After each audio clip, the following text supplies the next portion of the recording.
Hola, seguimos en un capítulo del programa Embajadores Turísticos, en su ciclo de podcast dedicados a los oficios y actividades de mujeres relacionados con el mar. Para esta ocasión contamos con la presencia de Fernanda Silva. Ella es fundadora, guía de la empresa Turismo Chome Aventura, que es una empresa que permite desde hace unos años a distintas personas de los más diversos lugares del mundo, así como de la misma región del Biobío, conocer los bellos paisajes, la rica fauna y los relatos de la caleta Chome. Bueno, ahora estamos con Fernanda Silva de Turismo Chome Aventura. Muchas gracias por estar aquí, Fernanda. Muchas gracias a ustedes por incluirnos. Bueno, no sé si nos podrías contar un poco acerca de esta empresa de Turismo Chome Aventura. Sí, bueno, Turismo Chome Aventura nació el 2014, principalmente porque yo vivo en Caleta Chome, soy nacida y criada en ese lugar, como se dice, y mi idea siempre era estar en la naturaleza, en mostrar la historia del lugar, que muy pocas personas la conocen. Y entré a estudiar turismo, egresé el 2014 y ya inmediatamente quise partir con rutas caminando, enseñando la historia ballenera y los pingüinos. Muy cerca de Chome, en el fondo Perone, tenemos una de las 3 pingüineras donde solo se puede llegar caminando. Pero la idea no era solo caminar y tomar la foto del pingüinito, sino que fuera un turismo responsable, un turismo en que la gente se llevara algo más que ver el lugar. Entonces yo le agregué un relato y vamos haciendo parada en diferentes lugares donde le enseño la historia del lugar, mitos y leyendas, porque Caleta Chome y el Santuario de la Naturaleza Hualpén está rodeado de mitos, y a la vez les voy enseñando un poco de las características de la flora y de la fauna que vamos observando. Durante cierta época ellos pueden probar, por ejemplo, el maqui, sacarlo del mismo árbol y probarlo. Le explicamos el tema del uso medicinal de las plantas, pueden probar nalca y llegar a un lugar donde podemos observar los pingüinos de manera responsable.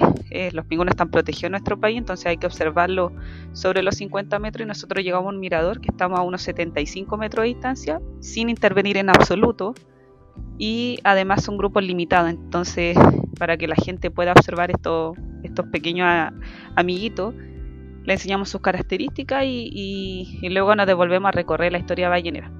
Además les damos a probar algas, el luche, que es una alga marina muy rica, que muy pocas personas lo ven como no de llegada a la vista, no es muy lindo, pero nosotros acá lo sacamos, lo preparamos de forma natural y se lo damos a probar con una planta gourmet hoy en día que para nosotros le decimos el cuye, que es un Oxalis carnosa, ese es su nombre, no sé si científico, pero como formal. Y se lo damos a probar a las personas y así partimos.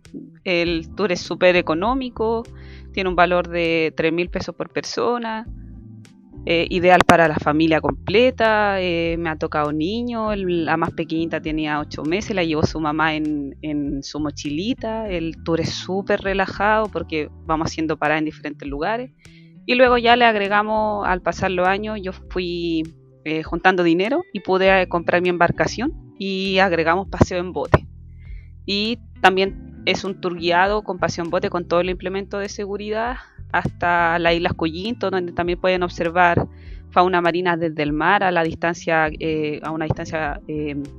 sin intervenir al lugar, donde ven pingüinos jumbo, lobos marinos, gran cantidad de aves marinas como el cormorán guanay, que en ese lugar es donde nidifica esta ave y tenemos miles. Luego los naufragios balleneros, Playa Los Burros, nos acercamos a unas cavernas durante la época de avistamiento de ballenas que parten de septiembre hasta abril más o menos. Podemos observar, si tenemos suerte, ballenas al lado de la embarcación.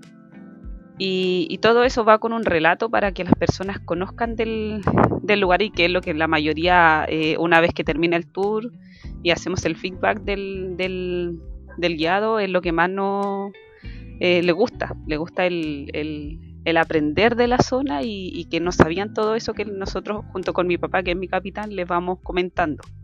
Así que de eso nació turismo Chome Aventura. Y esa ruta, ese relato que mencionas tú, cómo lo hiciste? ¿Es algo que tú conocías de hace muchos años por ser de allí? ¿O es algo que investigaste? Bueno, con el tema de la historia ballenera, mi abuelo, mi bisabuelo y mis tíos trabajaban en la ballenera de la que están en la Caleta Chome, y ellos venían ya desde la isla Santa María. Entonces fueron los pioneros junto con obviamente la familia Macaya, que fue la pionera en esto, pero mis abuelos trabajaron de un principio con ellos en la isla, mi abuelo por parte de mi papá, y se vinieron a Chome. Entonces yo conocía la historia porque crecí escuchando por parte de mi papá, de mi mamá y de mi abuela y mi bisabuela. Crecí, además yo jugaba en la ballenera una vez que cerró, la ballenera cerró en el año 1983, yo nací en el 90. No íbamos a jugar con mis amigos entre medio de los fierros, entonces crecía escuchándolo. Y por el lado de mi mamá, la familia de mi mamá, mi abuela, eran de los cerros de Chome. Entonces cuando la familia Macaya llegó, ellos vivían en los cerros y a mi abuelo lo contrataron para cuidar parte del fondo con el tema de la ganadería, la agricultura. Entonces tengo las dos partes de la historia, los que vinieron de la isla y los que ya vivían en los terrenos de los cerros de la Caleta. Y aprendiendo igual, aprendí en los años que estudié turismo a hacer como un relato, una interpretación, y ahí pude ir ordenando cómo comentarle a las personas, y bueno, los mitos y leyendas del lugar, que eso se va pasando de generación en generación con lo que va sucediendo. Obviamente tienen que ser breves para que atrapen al turista, y lo que más le llama la atención son las historias paranormales que ocurren, que hay muchísimas.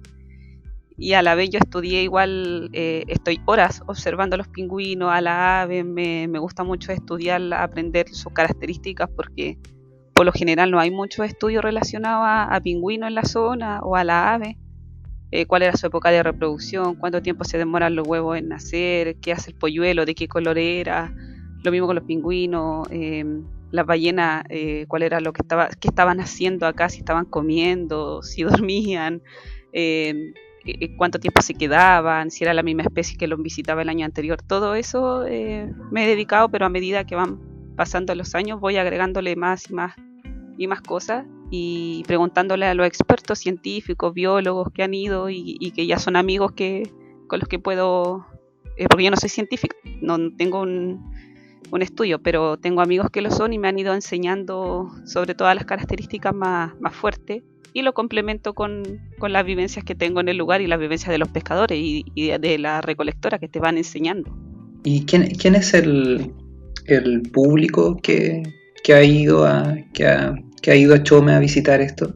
Mis primeros turistas cuando partí esto fueron turistas extranjeros, fueron dos norteamericanos que andaban en la zona, vinieron a un seminario en la Universidad de Concepción, y el tipo que los estaba ayudando lo llevó a Chome porque ellos querían estudiar los jotes, y me pidieron que le hicieran tour, y lo llevé a ver los pingüinos. Estuvieron todo un día en la Caleta, así que mis primeros turistas ni siquiera fueron chilenos, fueron norteamericanos de California, y se maravillaron con el lugar.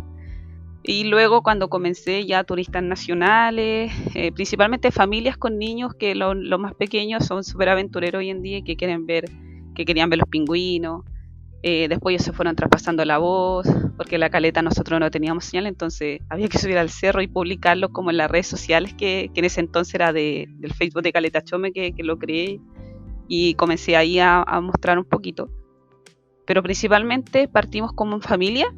Después ya se fueron agregando jóvenes, los paseos en bote, igual tenemos muchas familias que toman los tours, extranjeros. Tuvimos la suerte del año pasado salir en programas como Lugares que Hablan, Chile Conectado, también a nivel regional en TVU y en noticiero. Entonces eso ayudó a que se masificara mucho más, y pudieron llegar hasta, por ejemplo, me tocó un grupo de Colombia, de Santiago, que viajaron exclusivamente al tomar el tour con nosotros. Viajaron el viernes en la noche, el sábado salieron con nosotros y terminaron el tour, se quedaron toda la tarde en Chome, y en la noche volvieron a Santiago nuevamente.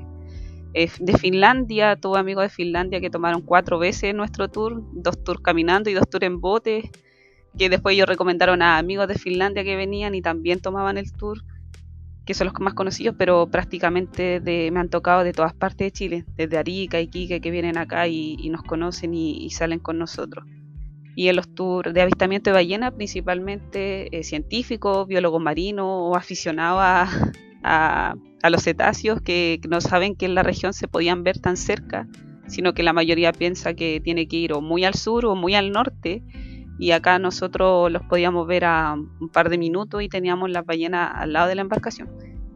Pero de todo, es muy variado los turistas, que principalmente familias, sí. Mencionaste al principio esto como de turismo responsable, y de hecho me parece haber leído en una entrevista tuya que hablabas de que querías como que la gente visitara Chome, pero que no se llenara de visitas.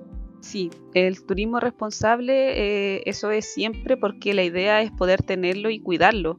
Nosotros somos los que estamos invadiendo el hábitat de, por ejemplo, las especies como el pingüino, como los lobos marinos o las aves que tenemos en los acantilados. Entonces, hay que ser muy responsable. Mi grupo son máximo 20 personas, no llevamos más de 20 personas, y para bajar hacemos 2 grupos, 10 y 10, por ejemplo, y lo observamos a una distancia sobre los 50 metros, sobre los 75 incluso, que de ahí para arriba lo realizamos, porque si nosotros empezamos a bajar más, por ejemplo a los pingüinos, que fue que pasó que el año 2018 empezaron otro grupo a llegar a la zona, pero no respetaban este mirador, bajaron tanto que estaban a menos de 50 metros que los pingüinos se fueron a otro lugar.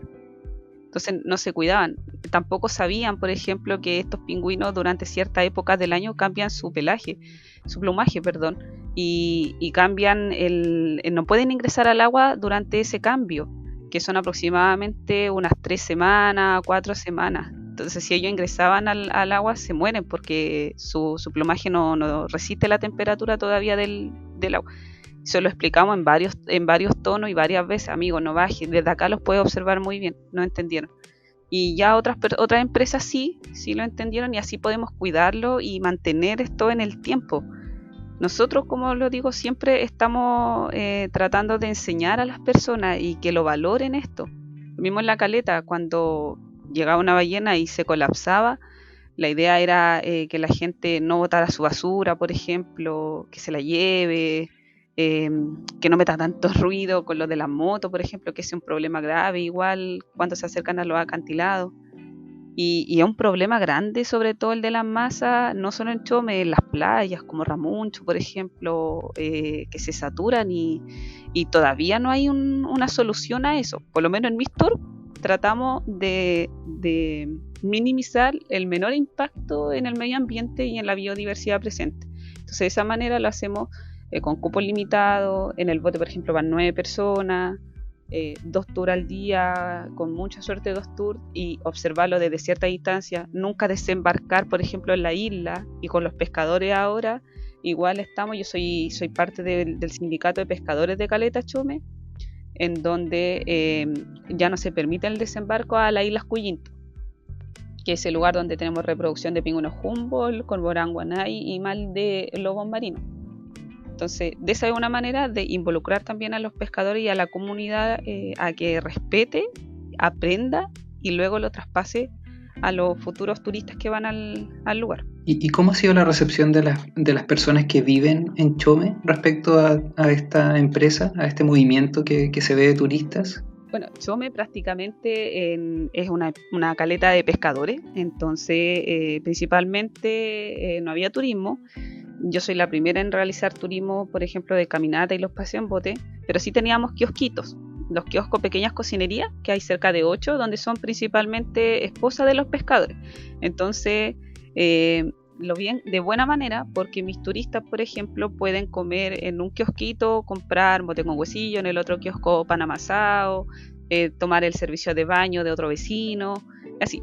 Lo bueno es que la mayoría de la gente de la caleta son familiares directos míos. Entonces, mi mamá tiene un kiosco, mi tía tiene otro kiosco, otra tía otro más, mi tío pasa el baño. Entonces, al final, como que casi en la familia, por así decirlo, todo se conversa. Y ayuda a todo, porque mis turistas no solo era como un paquete en el que todos fueran a mi lugar, por así decirlo, al kiosco de mi mamá y al mío no, sino que ellos pueden elegir y ayudar a todos. Comprar a los mismos pescadores que vienen llegando con sus productos, comprar el pescado ahí mismo, no tener que el pescador venir a venderlo acá, por ejemplo, o buscar otro comprador, sino que lo puede vender a un turista. Y ahí el turista igual vive la experiencia, porque ve cuando el pescador está sacando el pescado, limpiándolo ahí mismo, cosa que eso no se ve mucho. Entonces, esto ha ayudado bastante, incluso varios pescadores ya están viendo la opción también de hacer paseo en bote, que fue lo que hicieron el año pasado cuando tuvimos gran avistamiento de ballena. Los pescadores se equiparon con chaleco y también salían a llevar a la gente a ver ballenas. Entonces al final es como una economía circular local. Eso es también la idea, es que la misma gente de la caleta pueda hacer un turismo responsable, armonioso y que vaya en directa beneficio de los que vivimos acá. No que venga una empresa, por ejemplo, de afuera y que se instale con un mega hotel y termine arruinando todo, porque la mayoría de estas mega empresas le interesa solo generar dinero para sus arcas. Y la idea es que acá sea de la misma gente en la caleta. Somos cerca de 150 personas que viven de la pesca o del proempleo, y el turismo es una muy buena oportunidad para crecer. Me mencionaste, bueno, hay una caleta de pescadores, ¿hay recolección Sí, también? tenemos recolectora de orilla principalmente. Durante esta época de octubre hasta más o menos marzo se trabaja en lo que es la luga, una alga que es súper preciada acá y por lo general la sacan prácticamente las mujeres, pero igual tenemos hombres que también se atreven, que son buzos y pueden sacar esta alga marina que se exporta principalmente a China. Y los niños, los niños siempre jugando entre medio sacan la luga y ahí generan unos pesos para ellos, igual para comprar su juguete o ropa o cosas así. También los pescadores durante cierta época del año se puede extraer lo que es el güiro. Pesca da ciertas cuotas donde se puede extraer el güiro y el cochayuy. Así que ahí los pescadores trabajan cuando dan la opción de pescar. Y otros que mariscan, pero como los chapes, erizo, en la época que se puede, porque todo igual tiene veda. Por ejemplo, ahora está la veda del erizo, hasta enero más o menos. ¿Y en el contexto de pandemia han funcionado también? No, la caleta está cerrada Ya. desde marzo, que se cerró aproximadamente el 17 de marzo, se tomó la decisión como comunidad de cerrar el acceso para así disminuir la posibilidad de contagio principalmente, porque este virus nadie sabe si lo tiene o no, y se tomó la decisión de cerrar, así que se puso un portón muy arriba en la caleta, las primeras casas, bien arriba en el cerro, un portón, y solo es posible ingresar los residentes. Tenemos llave, hay un candado ahí. Y de esa manera hemos estado libres, gracias a Dios, en la caleta, y las 3 caletas del santuario, tanto Chome, Perone y Lenga, están cerradas por decisión de la comunidad. Hasta la fecha no se quiere abrir, no, aunque ya no estamos en cuarentena, pero no se quiere abrir porque hemos visto mucha cantidad de vehículos que van y que quieren ingresar. Y sería un total descontrol tratar de controlar prácticamente eso, no se puede. La única manera que encontramos fue poner este portón, y que ha funcionado perfecto porque no baja muy pocas veces, y las veces que bajan los autos se les pide que por favor se devuelvan, y hay algunos que hacen caso, otros que no, y ahí de repente se forma uno que otro roce, pero nada grave por lo menos. Y por último, de la fauna del lugar ha cambiado el movimiento, ya sea de aves o de ballenas, etcétera. Hasta la fecha no hemos visto todavía avistamiento de ballenas, pero hemos escuchado de que un poco más hacia afuera del sector donde siempre las vemos se han visto soplo, pero no en el mismo lugar. Y respecto a la fauna, por ejemplo, de aves marinas, sí topamos, yo por lo menos que la estoy estudiando y viendo su comportamiento, me di cuenta que cuando estuvimos en cuarentena, en los senderos colindantes al Chome, nada de basura, absolutamente nada. Y las aves marinas en esta época están en época de hacer su nido y de reproducción, en donde el año pasado, por ejemplo, la mayoría de los nidos tenían por lo bajo una bolsa de plástico, de color negro, de basura, verde o celeste, o nylon, o cordeles, o incluso envoltorios de galletas, de helados. Y este año nada, ni siquiera un nido con nada de basura, ninguno hemos tenido, y tampoco en los senderos no hay ni siquiera un pucho de cigarro, por ejemplo. Y eso es producto de que tenemos cerrado, como las caletas están cerradas, no se puede acceder por ningún lugar. y eso ha ayudado bastante. O sea, las aves marinas que teníamos en un acantilado, por ejemplo, habían el año pasado cerca de 100, este año por lo bajo 200. El número aumentó mucho porque ya no las molestan, en el sentido de que no bajan tanto, y tampoco la basura, que incluso el año pasado topamos con gente que les disparaba, jugaban tiro al blanco en ese sector. Entonces, y ahora no hay. Entonces ha ayudado bastante el tema de la pandemia, tanto con los senderos. Tenemos muchísimas floras, sobre todo que están en época de florecimiento, a las añañucas, por ejemplo, los azulillos, mucho más que el año pasado, porque a donde tanto caminaban por ese sendero, o las motos, por ejemplo, que eran los que más dañan, porque en caminar tú siempre vas en filita, pero las motos que se meten entre medio haciendo camino, hacían varios daños, y ahora no, está súper tranquilo, muy bonito. Entonces igual ese es un tema que debemos tratar para más adelante. Yo creo que la pandemia a nosotros nos ha afectado mucho lo humano, pero al medio ambiente, a la biodiversidad, le ha hecho muy bien este respiro descanso del planeta. Muchas gracias, Fernanda. Muy interesante escuchar tu oficio. Y muchas gracias por participar de esta entrevista. Muchas gracias a ustedes. Sí, de hecho, cuando pase toda esta pandemia, están cordialmente invitados a disfrutar de nuestro tour, tanto en bote o caminando, para que conozcan un poquito más de la historia del lugar y puedan tocar dientes de cachalote, por ejemplo, o la mandíbula de una ballena acá que tenemos en la caleta, cosa que muy pocas personas conocen. Así que cordialmente invitados, muchísimas gracias por incluirnos. Genial. Muchas gracias, que estés bien. Igual, chao.